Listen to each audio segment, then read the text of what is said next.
샬롬. 여호와는 나의 목자시니 내게 부족함이 없으리로다. 이 말씀은 너무 익숙해서 때로는 힘이 되기보다 그냥 좋은 구절로만 지나칠 때가 있습니다. 시편 23편은 다윗의 삶의 파란만장한 여정 속에서 하나님을 목자로 깊이 신뢰하며 고백한 신뢰의 시입니다. 다윗은 목동 시절부터 사울 왕에게 쫓기는 도망자, 그리고 이스라엘의 왕이 되기까지 수많은 고난과 역경을 겪었습니다. 이 시는 그 모든 상황 속에서 경험한 하나님의 선하심과 인도하심을 압축적으로 보여줍니다. 여러분, 이 말씀은 다윗의 고백이자 삶의 현장에서 터져나온 생생한 간증입니다. 그 말씀이 오늘 우리의 인생 속에서도 어떻게 살아 움직이는지 시편 23편에 숨겨진 비밀 7가지를 통해 함께 나눠보겠습니다. 하나님이 다윗에게 하셨던 일은 지금도 우리에게 일어나고 있습니다. 1절 여호와는 나의 목자시니 내게 부족함이 없으리로다.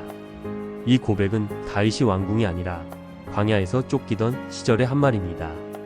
그는 자신이 직접 양을 치며 깨달았죠. 목자가 양에게 전부이듯 하나님이 자신의 전부이심을. 그때 다윗은 이미 인생의 길을 잃고 있었습니다. 사울은 자신을 죽이려 했고 친구는 떠났고 가족도 지켜줄 수 없었죠. 그러나 그 속에서 그는 하나님을 이렇게 불렀습니다. 나의 목자. 여호와는 나의 목자이십니다. 그는 조건이 아니라 관계를 붙잡았습니다. 하나님이 나의 목자이시다면 결과가 어떻게 되어도 괜찮다는 확신. 오늘의 우리에게 이 말씀은 이렇게 다가옵니다. 직장을 잃고 진로가 막히고 앞이 깜깜한 순간에도 하나님이 나의 목자이시라면 나는 결코 버려진 존재가 아니다.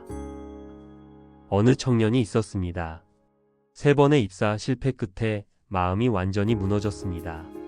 그는 이 말씀을 매일 선포하며 기도했습니다.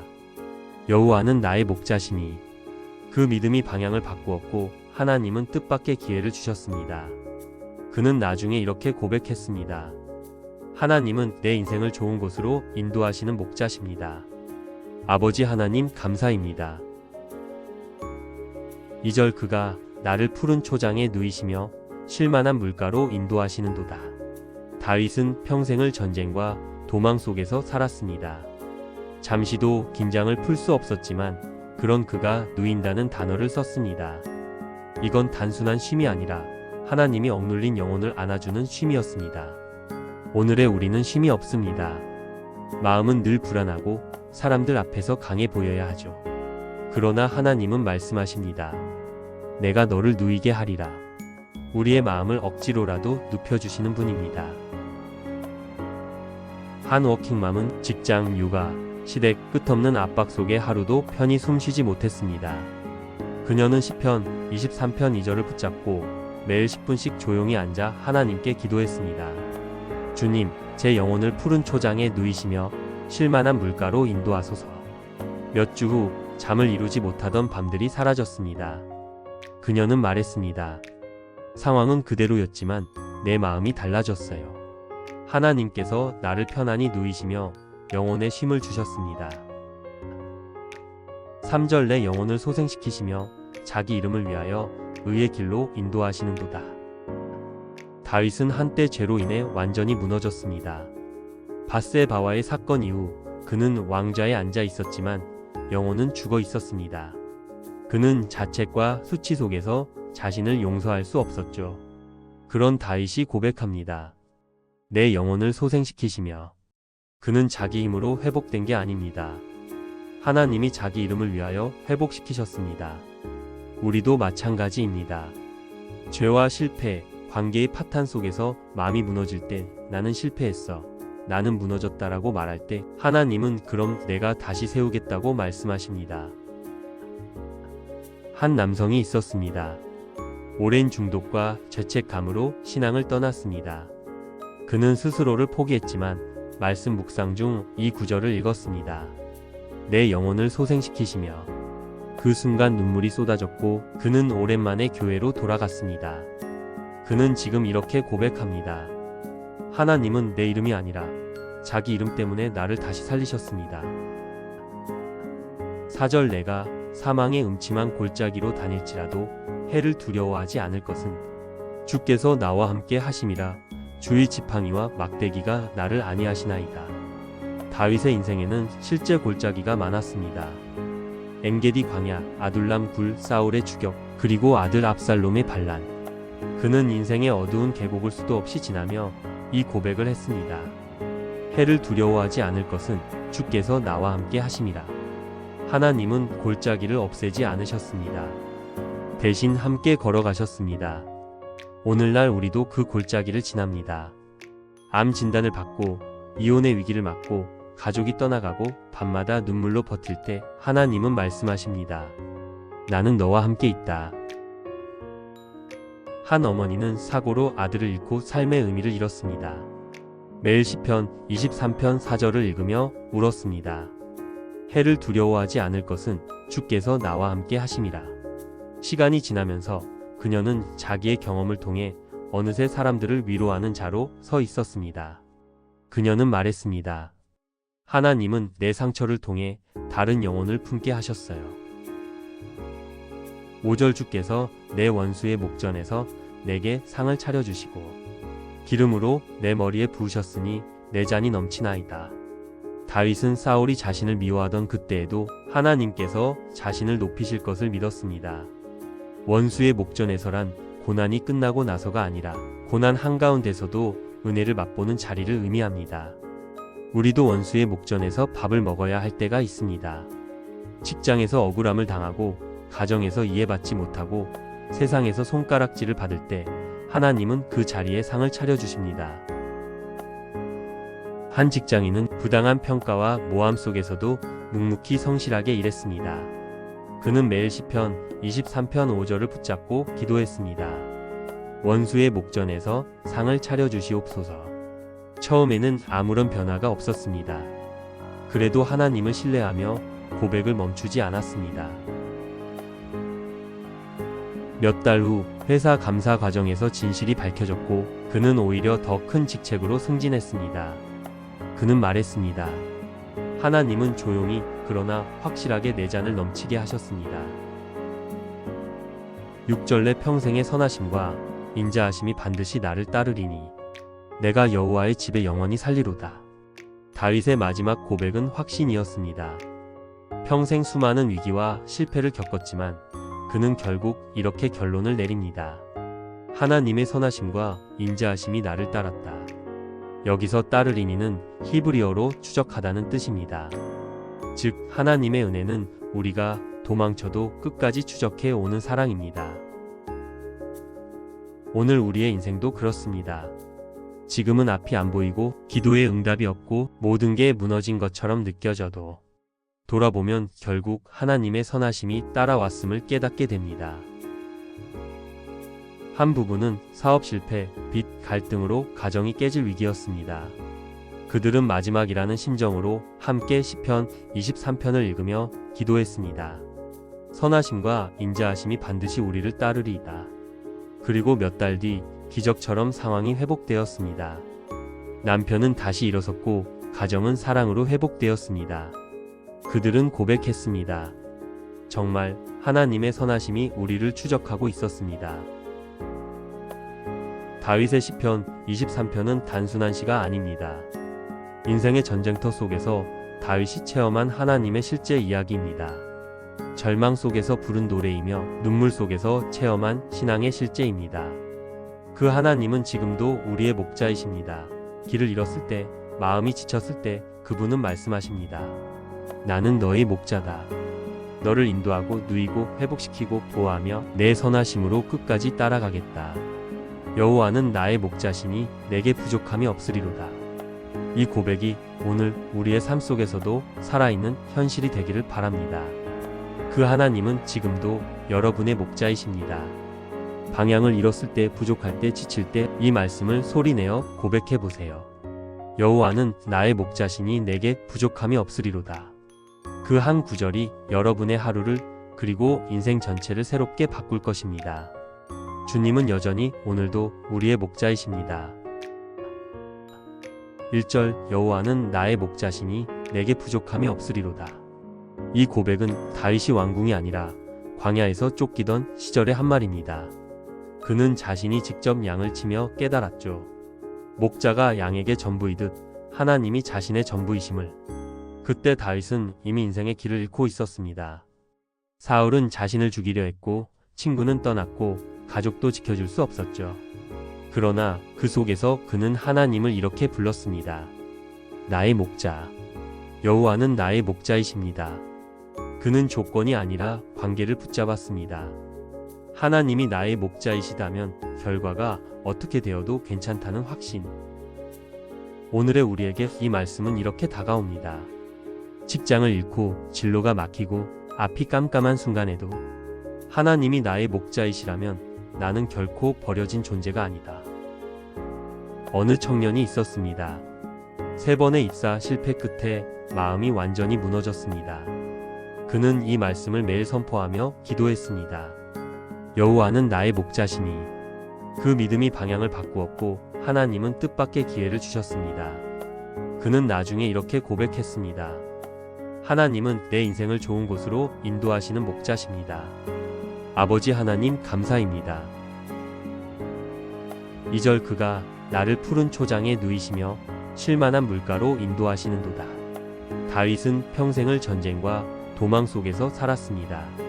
잠시도 긴장을 풀 수 없었지만 그런 그가 누인다는 단어를 썼습니다. 이건 단순한 쉼이 아니라 하나님이 억눌린 영혼을 안아주는 쉼이었습니다. 오늘의 우리는 쉼이 없습니다. 마음은 늘 불안하고 사람들 앞에서 강해 보여야 하죠. 그러나 하나님은 말씀하십니다. 내가 너를 누이게 하리라. 우리의 마음을 억지로라도 눕혀주시는 분입니다. 한 워킹맘은 직장, 육아, 시댁, 끝없는 압박 속에 하루도 편히 숨쉬지 못했습니다.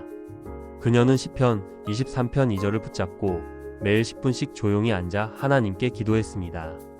주님, 제 영혼을 푸른 초장에 누이시며 쉴만한 물가로 인도하소서.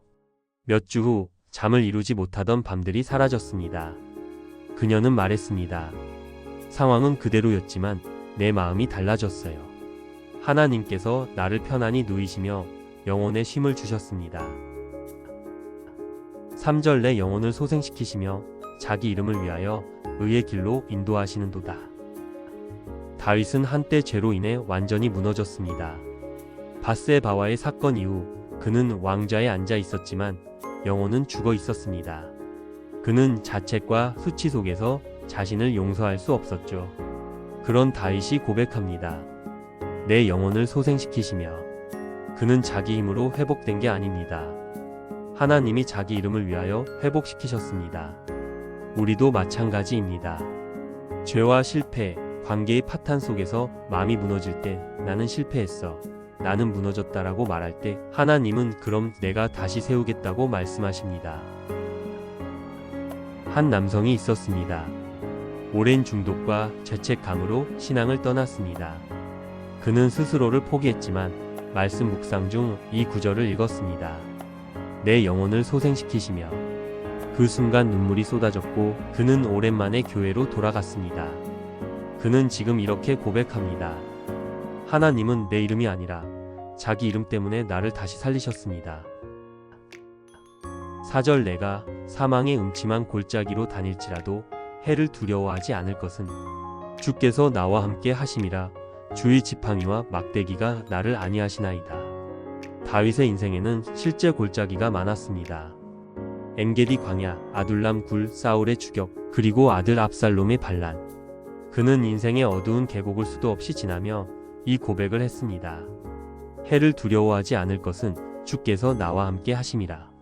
하나님은 골짜기를 없애지 않으셨습니다. 대신 함께 걸어가셨습니다. 오늘날 우리도 그 골짜기를 지납니다.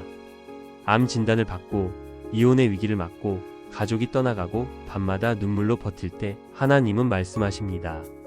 나는 너와 함께 있다. 한 어머니는 사고로 아들을 잃고 삶의 의미를 잃었습니다. 매일 시편 23편 4절을 읽으며 울었습니다. 해를 두려워하지 않을 것은 주께서 나와 함께 하심이라. 시간이 지나면서 그녀는 자기의 경험을 통해 어느새 사람들을 위로하는 자로 서 있었습니다. 그녀는 말했습니다. 하나님은 내 상처를 통해 다른 영혼을 품게 하셨어요. 5절 주께서 내 원수의 목전에서 내게 상을 차려주시고 기름으로 내 머리에 부으셨으니 내 잔이 넘치나이다.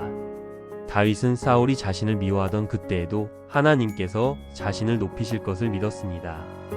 원수의 목전에서란 고난이 끝나고 나서가 아니라 고난 한가운데서도 은혜를 맛보는 자리를 의미합니다. 우리도 원수의 목전에서 밥을 먹어야 할 때가 있습니다. 직장에서 억울함을 당하고 가정에서 이해받지 못하고 세상에서 손가락질을 받을 때 하나님은 그 자리에 상을 차려주십니다. 한 직장인은 부당한 평가와 모함 속에서도 묵묵히 성실하게 일했습니다. 그는 매일 시편 23편 5절을 붙잡고 기도했습니다. 원수의 목전에서 상을 차려주시옵소서.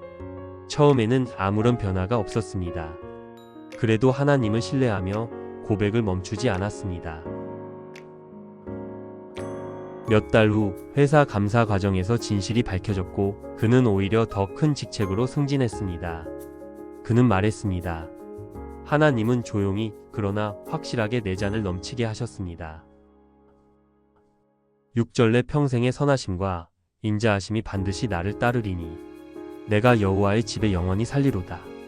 다윗의 마지막 고백은 확신이었습니다. 평생 수많은 위기와 실패를 겪었지만 그는 결국 이렇게 결론을 내립니다.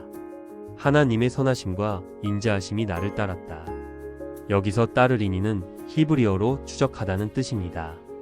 즉 하나님의 은혜는 우리가 도망쳐도 끝까지 추적해 오는 사랑입니다.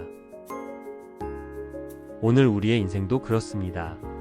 지금은 앞이 안 보이고 기도에 응답이 없고 모든 게 무너진 것처럼 느껴져도 돌아보면 결국 하나님의 선하심이 따라왔음을 깨닫게 됩니다. 한 부부는 사업 실패, 빚, 갈등으로 가정이 깨질 위기였습니다. 그들은 마지막이라는 심정으로 함께 시편 23편을 읽으며 기도했습니다.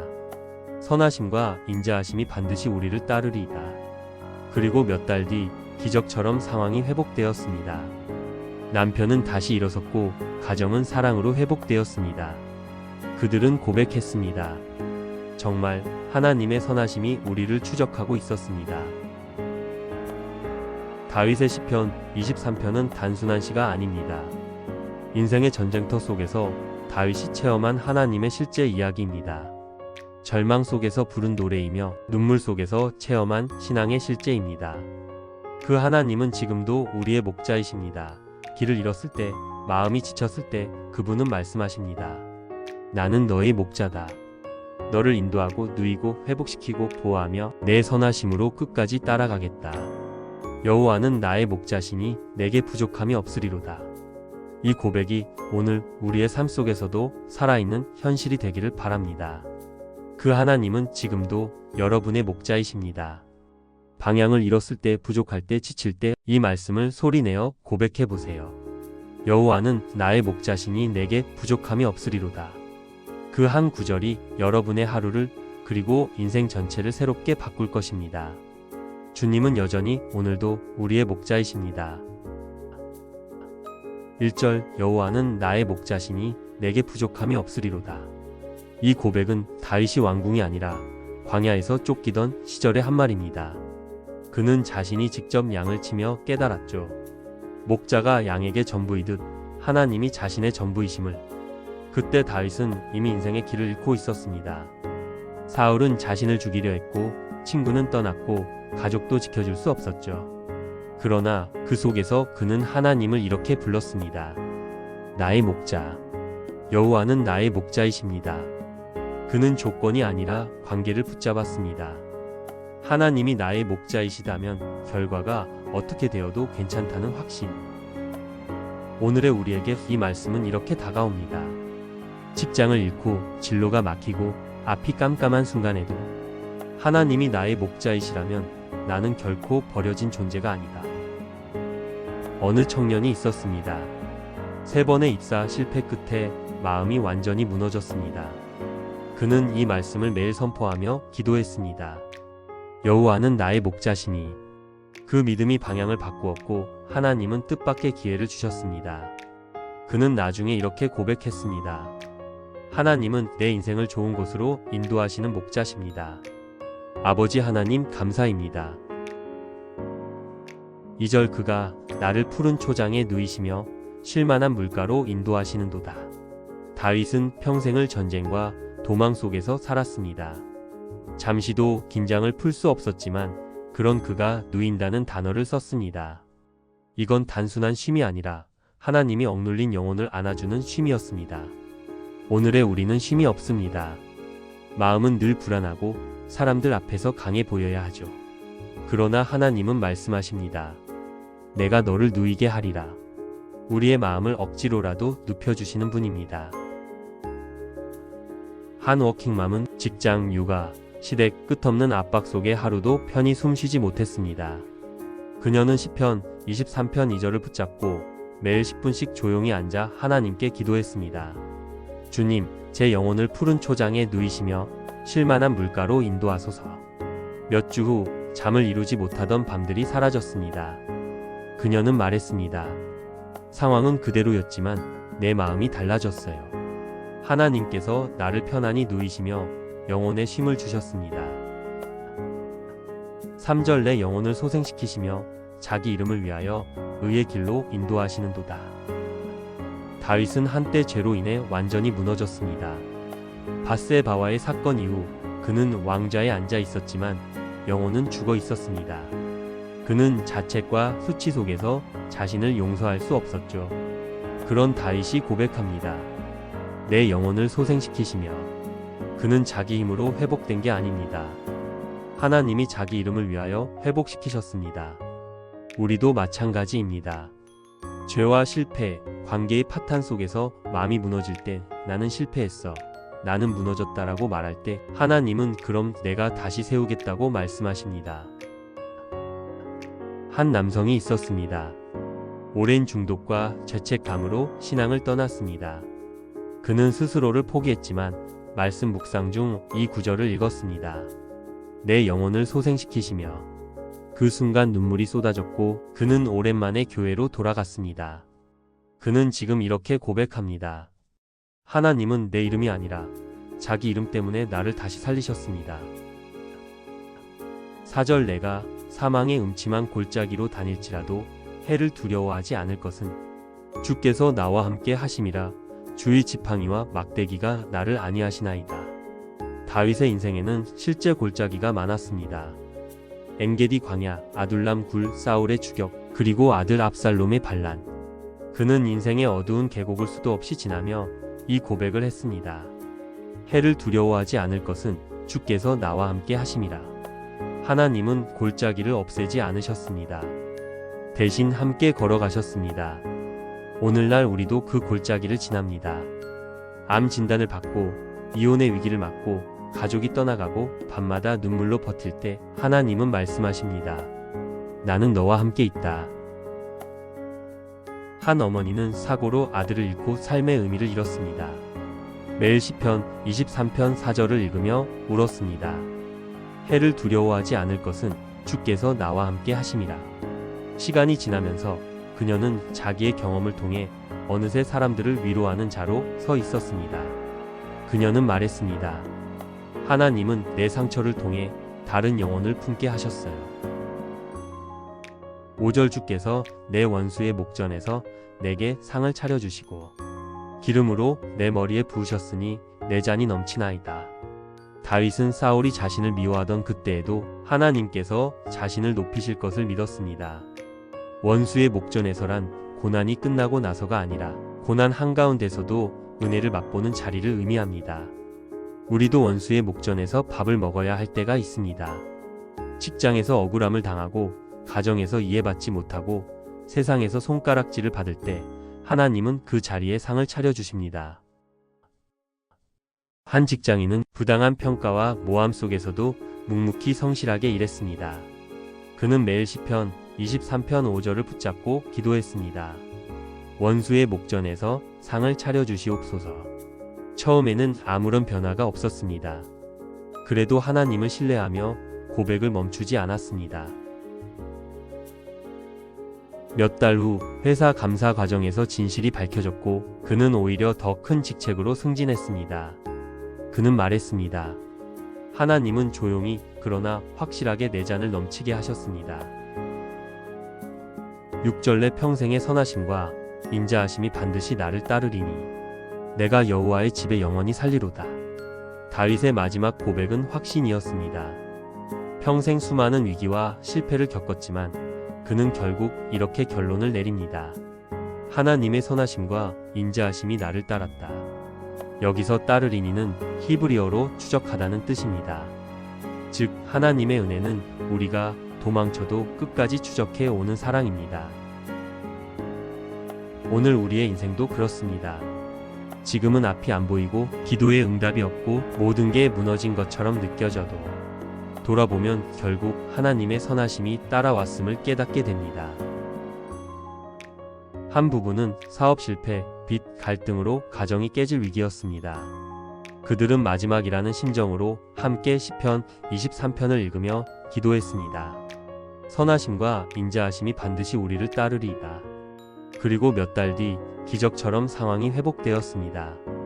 남편은 다시 일어섰고 가정은 사랑으로 회복되었습니다. 그들은 고백했습니다. 정말 하나님의 선하심이 우리를 추적하고 있었습니다. 다윗의 시편 23편은 단순한 시가 아닙니다. 인생의 전쟁터 속에서 다윗이 체험한 하나님의 실제 이야기입니다. 절망 속에서 부른 노래이며 눈물 속에서 체험한 신앙의 실제입니다. 그 하나님은 지금도 우리의 목자이십니다. 길을 잃었을 때, 마음이 지쳤을 때 그분은 말씀하십니다. 나는 너의 목자다. 너를 인도하고 누이고 회복시키고 보호하며 내 선하심으로 끝까지 따라가겠다. 여호와는 나의 목자시니 내게 부족함이 없으리로다. 이 고백이 오늘 우리의 삶 속에서도 살아있는 현실이 되기를 바랍니다. 그 하나님은 지금도 여러분의 목자이십니다. 방향을 잃었을 때, 부족할 때, 지칠 때 이 말씀을 소리내어 고백해 보세요.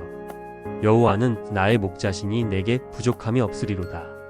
그 한 구절이 여러분의 하루를 그리고 인생 전체를 새롭게 바꿀 것입니다. 주님은 여전히 오늘도 우리의 목자이십니다. 1절 여호와는 나의 목자시니 내게 부족함이 없으리로다. 이 고백은 다윗이 왕궁이 아니라 광야에서 쫓기던 시절의 한 말입니다. 그는 자신이 직접 양을 치며 깨달았죠. 목자가 양에게 전부이듯 하나님이 자신의 전부이심을. 그때 다윗은 이미 인생의 길을 잃고 있었습니다. 사울은 자신을 죽이려 했고 친구는 떠났고 가족도 지켜줄 수 없었죠. 그러나 그 속에서 그는 하나님을 이렇게 불렀습니다. 나의 목자. 여호와는 나의 목자이십니다. 그는 조건이 아니라 관계를 붙잡았습니다. 하나님이 나의 목자이시다면 결과가 어떻게 되어도 괜찮다는 확신. 오늘의 우리에게 이 말씀은 이렇게 다가옵니다. 직장을 잃고 진로가 막히고 앞이 깜깜한 순간에도 하나님이 나의 목자이시라면 나는 결코 버려진 존재가 아니다. 어느 청년이 있었습니다. 3번의 입사 실패 끝에 마음이 완전히 무너졌습니다. 그는 이 말씀을 매일 선포하며 기도했습니다. 여호와는 나의 목자시니. 그 믿음이 방향을 바꾸었고 하나님은 뜻밖의 기회를 주셨습니다. 그는 나중에 이렇게 고백했습니다. 하나님은 내 인생을 좋은 곳으로 인도하시는 목자십니다. 아버지 하나님 감사입니다. 2절 그가 나를 푸른 초장에 누이시며 쉴만한 물가로 인도하시는도다. 다윗은 평생을 전쟁과 도망 속에서 살았습니다. 잠시도 긴장을 풀 수 없었지만 그런 그가 누인다는 단어를 썼습니다. 이건 단순한 쉼이 아니라 하나님이 억눌린 영혼을 안아주는 쉼이었습니다. 오늘의 우리는 쉼이 없습니다. 마음은 늘 불안하고 사람들 앞에서 강해 보여야 하죠. 그러나 하나님은 말씀하십니다. 내가 너를 누이게 하리라. 우리의 마음을 억지로라도 눕혀주시는 분입니다. 한 워킹맘은 직장, 육아, 시댁, 끝없는 압박 속에 하루도 편히 숨쉬지 못했습니다. 그녀는 시편 23편 2절을 붙잡고 매일 10분씩 조용히 앉아 하나님께 기도했습니다. 주님, 제 영혼을 푸른 초장에 누이시며 쉴만한 물가로 인도하소서. 몇 주 후 잠을 이루지 못하던 밤들이 사라졌습니다. 그녀는 말했습니다. 상황은 그대로였지만 내 마음이 달라졌어요. 하나님께서 나를 편안히 누이시며 영혼에 쉼을 주셨습니다. 3절 내 영혼을 소생시키시며 자기 이름을 위하여 의의 길로 인도하시는도다. 다윗은 한때 죄로 인해 완전히 무너졌습니다. 밧세바와의 사건 이후 그는 왕좌에 앉아 있었지만 영혼은 죽어 있었습니다. 그는 자책과 수치 속에서 자신을 용서할 수 없었죠. 그런 다윗이 고백합니다. 내 영혼을 소생시키시며. 그는 자기 힘으로 회복된 게 아닙니다. 하나님이 자기 이름을 위하여 회복시키셨습니다. 우리도 마찬가지입니다. 죄와 실패, 관계의 파탄 속에서 마음이 무너질 때 나는 실패했어, 나는 무너졌다라고 말할 때 하나님은 그럼 내가 다시 세우겠다고 말씀하십니다. 한 남성이 있었습니다. 오랜 중독과 죄책감으로 신앙을 떠났습니다.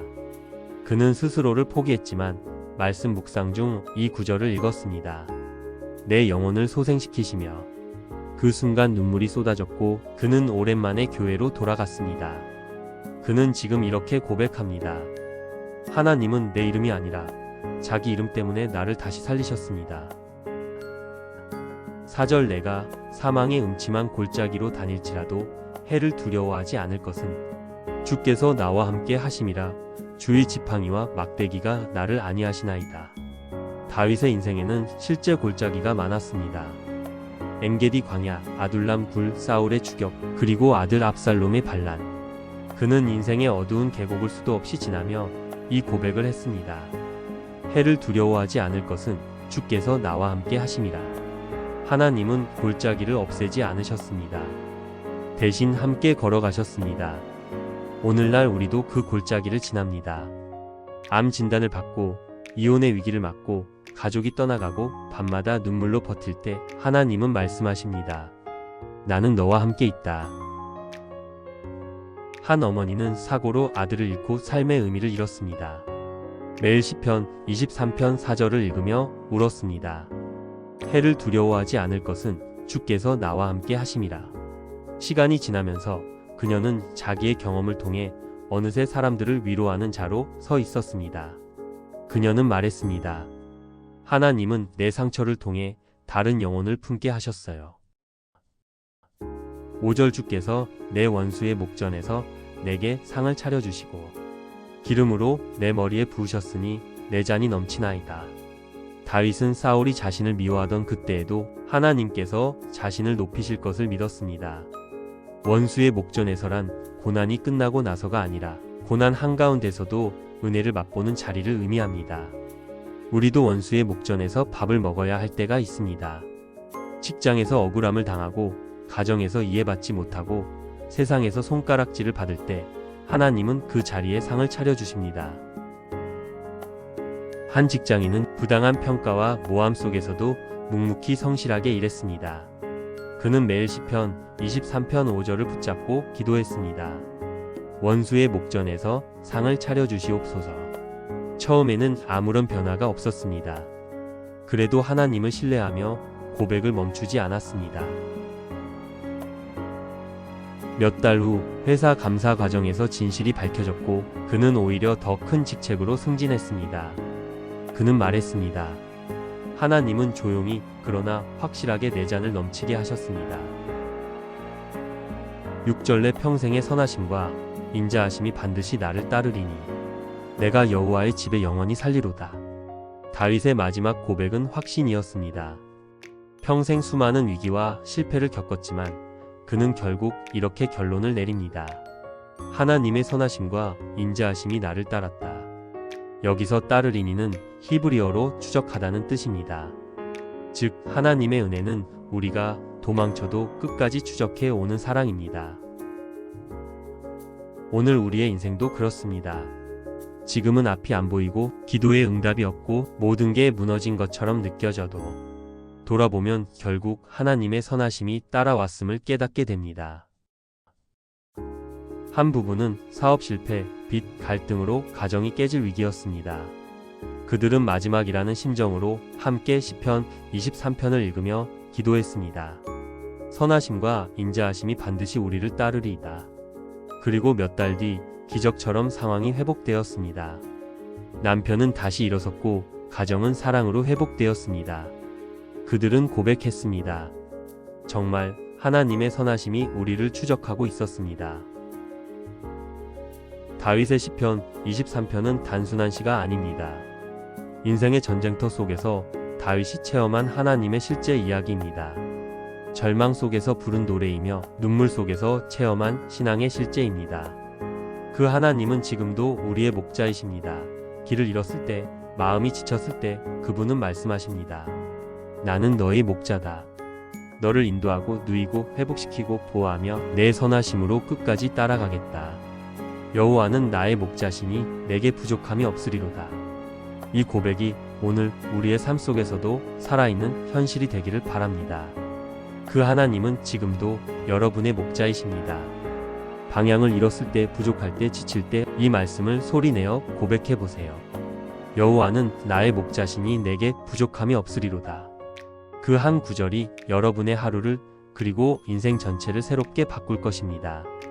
주님은 여전히 오늘도 우리의 목자이십니다. 1절 여호와는 나의 목자시니 내게 부족함이 없으리로다. 이 고백은 다윗이 왕궁이 아니라 광야에서 쫓기던 시절의 한 말입니다. 그는 자신이 직접 양을 치며 깨달았죠. 목자가 양에게 전부이듯 하나님이 자신의 전부이심을. 그때 다윗은 이미 인생의 길을 잃고 있었습니다. 사울은 자신을 죽이려 했고 친구는 떠났고 가족도 지켜줄 수 없었죠.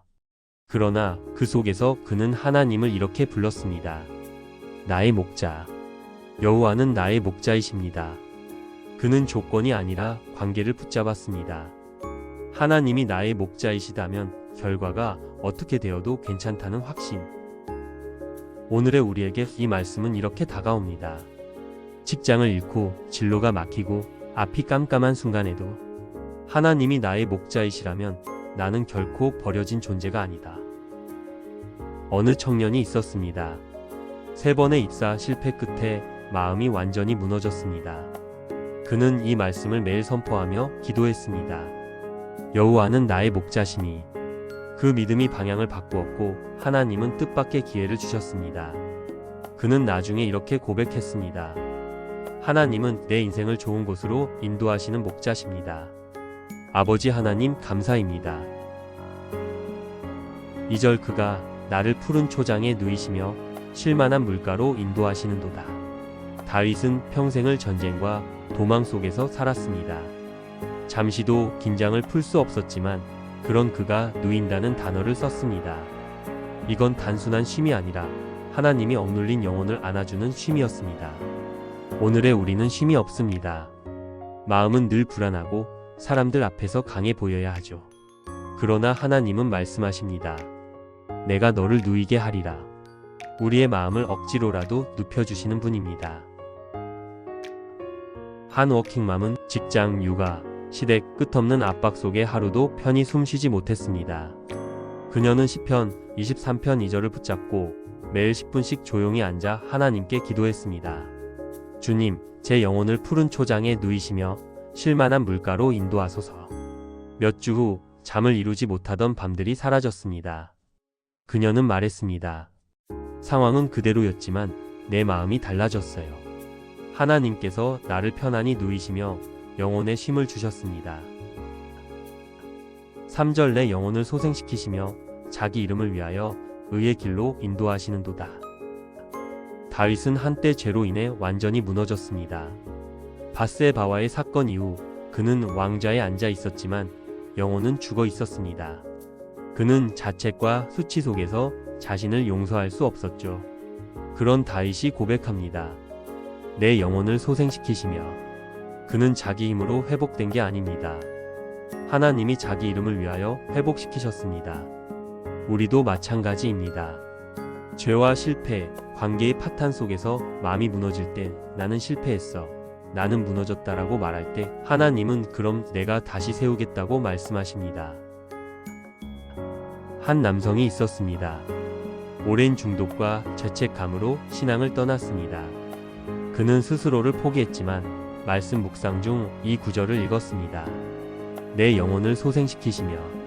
그 순간 눈물이 쏟아졌고 그는 오랜만에 교회로 돌아갔습니다. 그는 지금 이렇게 고백합니다. 하나님은 내 이름이 아니라 자기 이름 때문에 나를 다시 살리셨습니다. 4절 내가 사망의 음침한 골짜기로 다닐지라도 해를 두려워하지 않을 것은 주께서 나와 함께 하심이라. 주의 지팡이와 막대기가 나를 안위하시나이다. 다윗의 인생에는 실제 골짜기가 많았습니다. 엔게디 광야, 아둘람 굴, 사울의 추격, 그리고 아들 압살롬의 반란. 그는 인생의 어두운 계곡을 수도 없이 지나며 이 고백을 했습니다. 해를 두려워하지 않을 것은 주께서 나와 함께 하심이라. 하나님은 골짜기를 없애지 않으셨습니다. 대신 함께 걸어가셨습니다. 오늘날 우리도 그 골짜기를 지납니다. 암 진단을 받고 이혼의 위기를 맞고 가족이 떠나가고 밤마다 눈물로 버틸 때 하나님은 말씀하십니다. 나는 너와 함께 있다. 한 어머니는 사고로 아들을 잃고 삶의 의미를 잃었습니다. 매일 시편 23편 4절을 읽으며 울었습니다. 해를 두려워하지 않을 것은 주께서 나와 함께 하심이라. 시간이 지나면서 그녀는 자기의 경험을 통해 어느새 사람들을 위로하는 자로 서 있었습니다. 그녀는 말했습니다. 하나님은 내 상처를 통해 다른 영혼을 품게 하셨어요. 5절 주께서 내 원수의 목전에서 내게 상을 차려주시고 기름으로 내 머리에 부으셨으니 내 잔이 넘치나이다. 다윗은 사울이 자신을 미워하던 그때에도 하나님께서 자신을 높이실 것을 믿었습니다. 원수의 목전에서란 고난이 끝나고 나서가 아니라 고난 한가운데서도 은혜를 맛보는 자리를 의미합니다. 우리도 원수의 목전에서 밥을 먹어야 할 때가 있습니다. 직장에서 억울함을 당하고 가정에서 이해받지 못하고 세상에서 손가락질을 받을 때 하나님은 그 자리에 상을 차려주십니다. 한 직장인은 부당한 평가와 모함 속에서도 묵묵히 성실하게 일했습니다.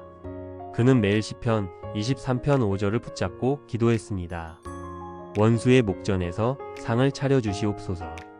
처음에는 아무런 변화가 없었습니다. 그래도 하나님을 신뢰하며 고백을 멈추지 않았습니다. 몇 달 후 회사 감사 과정에서 진실이 밝혀졌고 그는 오히려 더 큰 직책으로 승진했습니다. 그는 말했습니다. 하나님은 조용히 그러나 확실하게 내 잔을 넘치게 하셨습니다. 6절 내 평생의 선하심과 인자하심이 반드시 나를 따르리니 내가 여호와의 집에 영원히 살리로다. 다윗의 마지막 고백은 확신이었습니다.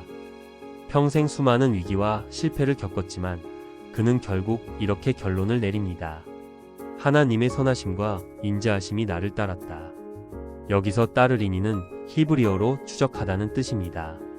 즉 하나님의 은혜는 우리가 도망쳐도 끝까지 추적해 오는 사랑입니다. 오늘 우리의 인생도 그렇습니다. 지금은 앞이 안 보이고 기도에 응답이 없고 모든 게 무너진 것처럼 느껴져도 돌아보면 결국 하나님의 선하심이 따라왔음을 깨닫게 됩니다. 한 부부는 사업 실패, 빚, 갈등으로 가정이 깨질 위기였습니다. 그들은 마지막이라는 심정으로 함께 시편 23편을 읽으며 기도했습니다. 선하심과 인자하심이 반드시 우리를 따르리이다. 그리고 몇 달 뒤 기적처럼 상황이 회복되었습니다. 남편은 다시 일어섰고 가정은 사랑으로 회복되었습니다. 그들은 고백했습니다. 정말 하나님의 선하심이 우리를 추적하고 있었습니다. 다윗의 시편 23편은 단순한 시가 아닙니다. 인생의 전쟁터 속에서 다윗이 체험한 하나님의 실제 이야기입니다. 절망 속에서 부른 노래이며 눈물 속에서 체험한 신앙의 실제입니다. 그 하나님은 지금도 우리의 목자이십니다. 길을 잃었을 때, 마음이 지쳤을 때 그분은 말씀하십니다. 나는 너의 목자다. 너를 인도하고 누이고 회복시키고 보호하며 내 선하심으로 끝까지 따라가겠다. 여호와는 나의 목자시니 내게 부족함이 없으리로다. 이 고백이 오늘 우리의 삶 속에서도 살아있는 현실이 되기를 바랍니다. 그 하나님은 지금도 여러분의 목자이십니다. 방향을 잃었을 때, 부족할 때, 지칠 때 이 말씀을 소리내어 고백해 보세요. 여호와는 나의 목자시니 내게 부족함이 없으리로다. 그 한 구절이 여러분의 하루를 그리고 인생 전체를 새롭게 바꿀 것입니다. 주님은 여전히 오늘도 우리의 목자이십니다. 1절 여호와는 나의 목자시니 내게 부족함이 없으리로다. 이 고백은 다윗이 왕궁이 아니라 광야에서 쫓기던 시절의 한 말입니다. 그는 자신이 직접 양을 치며 깨달았죠. 목자가 양에게 전부이듯 하나님이 자신의 전부이심을. 그때 다윗은 이미 인생의 길을 잃고 있었습니다. 사울은 자신을 죽이려 했고 친구는 떠났고 가족도 지켜줄 수 없었죠. 그러나 그 속에서 그는 하나님을 이렇게 불렀습니다. 나의 목자. 여호와는 나의 목자이십니다. 그는 조건이 아니라 관계를 붙잡았습니다. 하나님이 나의 목자이시다면 결과가 어떻게 되어도 괜찮다는 확신. 오늘의 우리에게 이 말씀은 이렇게 다가옵니다. 직장을 잃고 진로가 막히고 앞이 깜깜한 순간에도 하나님이 나의 목자이시라면 나는 결코 버려진 존재가 아니다. 어느 청년이 있었습니다. 3번의 입사 실패 끝에 마음이 완전히 무너졌습니다. 그는 이 말씀을 매일 선포하며 기도했습니다. 여호와는 나의 목자시니. 그 믿음이 방향을 바꾸었고 하나님은 뜻밖의 기회를 주셨습니다. 그는 나중에 이렇게 고백했습니다. 하나님은 내 인생을 좋은 곳으로 인도하시는 목자십니다. 아버지 하나님 감사입니다. 2절 그가 나를 푸른 초장에 누이시며 쉴만한 물가로 인도하시는도다. 다윗은 평생을 전쟁과 도망 속에서 살았습니다. 잠시도 긴장을 풀 수 없었지만 그런 그가 누인다는 단어를 썼습니다. 이건 단순한 쉼이 아니라 하나님이 억눌린 영혼을 안아주는 쉼이었습니다. 오늘의 우리는 쉼이 없습니다. 마음은 늘 불안하고 사람들 앞에서 강해 보여야 하죠. 그러나 하나님은 말씀하십니다. 내가 너를 누이게 하리라. 우리의 마음을 억지로라도 눕혀주시는 분입니다. 한 워킹맘은 직장, 육아, 시댁, 끝없는 압박 속에 하루도 편히 숨쉬지 못했습니다. 그녀는 시편 23편 2절을 붙잡고 매일 10분씩 조용히 앉아 하나님께 기도했습니다. 주님, 제 영혼을 푸른 초장에 누이시며 쉴만한 물가로 인도하소서. 몇 주 후 잠을 이루지 못하던 밤들이 사라졌습니다. 그녀는 말했습니다. 상황은 그대로였지만 내 마음이 달라졌어요. 하나님께서 나를 편안히 누이시며 영혼에 쉼을 주셨습니다. 3절 내 영혼을 소생시키시며 자기 이름을 위하여 의의 길로 인도하시는도다. 다윗은 한때 죄로 인해 완전히 무너졌습니다. 밧세바와의 사건 이후 그는 왕좌에 앉아 있었지만 영혼은 죽어 있었습니다. 그는 자책과 수치 속에서 자신을 용서할 수 없었죠. 그런 다윗이 고백합니다. 내 영혼을 소생시키시며. 그는 자기 힘으로 회복된 게 아닙니다. 하나님이 자기 이름을 위하여 회복시키셨습니다. 우리도 마찬가지입니다. 죄와 실패, 관계의 파탄 속에서 마음이 무너질 때 나는 실패했어, 나는 무너졌다라고 말할 때 하나님은 그럼 내가 다시 세우겠다고 말씀하십니다. 한 남성이 있었습니다. 오랜 중독과 죄책감으로 신앙을 떠났습니다. 그는 스스로를 포기했지만 말씀 묵상 중 이 구절을 읽었습니다. 내 영혼을 소생시키시며. 그 순간 눈물이 쏟아졌고 그는 오랜만에 교회로 돌아갔습니다. 그는 지금 이렇게 고백합니다.